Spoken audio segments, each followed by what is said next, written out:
B, welcome back to my channel, or if you're new here, welcome to my channel. So this video is about why it is so hard to stay consistent on your goals.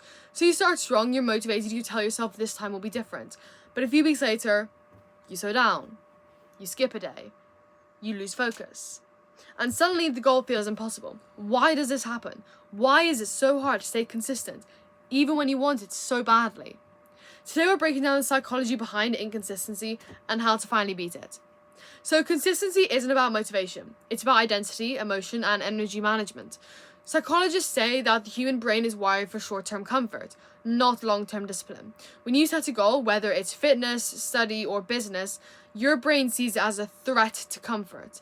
It demands effort, uncertainty, and a delayed reward. So when you wake up tired or stressed, your brain whispers, just skip today, you'll do it tomorrow. That's not weakness, it's biology. Now, motivation feels powerful, but it is temporary. It is a chemical spike. Dopamine, adrenaline, excitement. Once that fades, you're left with the grind. That's why people say, I just lost the motivation. You didn't lose the motivation, you lost the feeling of motivation. Real consistency comes from systems, not feelings. You don't rely on emotion, you rely on structure. You don't ask, do I feel like it? You ask, what is the next step? Every new habit triggers cognitive dissonance, a clash between your current identity and your desired one. If you're always seeing yourself as lazy, unfocused, or not disciplined, your subconscious fights back. It's called identity conflict. Your brain wants to stay consistent with who you believe you are, not who you're trying to become. That's why affirmations and visualization matter. They reprogram identity. You're not forcing discipline, you're becoming the kind of person who naturally acts disciplined. Now, here's a cycle most people fall into. Excitement is where you set a goal. Then your effort, you start really strong. Then avoidance, you skip a day. Then guilt, you feel bad. And then you restart and you promise to do better. This loop repeats endlessly because you never fix the root cause. You're chasing motivation, not momentum. Momentum builds when you act, even when you don't feel like it. That's how habits form, through repetition, not inspiration. Self-sabotage happens when your goal threatens your comfort or identity. You procrastinate, rationalize, or distract yourself, not because you're lazy, but because your brain is protecting you from discomfort. It is the same mechanism that avoids pain, but discipline is choosing long-term growth over short-term comfort. Every time you push through resistance, you teach your brain that discomfort isn't danger, it's progress. So if you want to build real consistency, and you're thinking, how would I do that?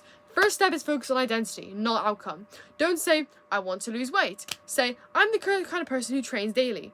Identity drives behavior more powerfully than goals. Then you want to build micro habits. Start small. 5 minutes of writing, 1 push-up, 1 page of study. Small wins create momentum, and momentum creates belief. Then you want to track your progress visually. Your brain loves feedback. Use a calendar, a habit tracker, or a journal. Seeing progress releases dopamine and reinforces consistency. Design your environment. Make success easier than failure. Keep your gym clothes visible, your study desk clean, your phone away. Environment beats willpower every time. And accept imperfection. Consistency isn't imperfection, it's persistence. Missing a day doesn't mean failure, it means you're human, and the key is to restart faster each time. Consistency isn't about grinding endlessly, it's about alignment, aligning your goals with your values and your identity. When your goals feel meaningful, discipline becomes natural. You stop forcing effort and you start flowing with purpose. Ask yourself, why does this goal matter to me? If the answer is deep enough, consistency becomes inevitable. Now, staying consistent isn't about being perfect. It's about showing up again and again, even when it's hard. Because every time you do, you're proving something powerful. You're becoming the kind of person who doesn't quit. Motivation fades, comfort lies, but consistency, that's what builds greatness.